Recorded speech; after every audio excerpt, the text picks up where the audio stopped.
Ayun mga guys, nandito pala tayo ngayon guys, no.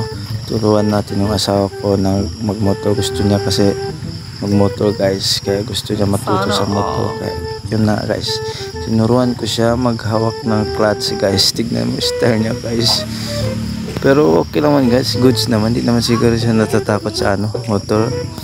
Gusto niya matuto sa clutch guys. Kaya yan guys, tinuruan ko siya mag clutch para marunong siya. Pero nakita niya naman guys, no, parang kaya niya kahit may angkas. Kaya niya kahit may angkas. Ako yan guys, tignan niyo na guys, tinuruan ko yan guys. Tinuruan ko din siya maghawak ng clutch kung paano patakbo yung motor. Yan na nga guys. Ang layo grabe, ang pabilis pa yan guys. Ano guys, ang asawa ko, akala mo expert na. Goods na guys. Isang dali lang siya matuto guys sa clutch. Yun na nga guys. Dali lang siya matuto sa clutch guys. Kaya masado maano na siya, expert na siya guys, no. Tignan yung style niya guys. Nabitawan niya pa agad yung clutch guys, kaya namatay yung motor. Sabi ko sa kanya, timing lang, timing. Ayun na nga guys, kabago-bago lang yan guys.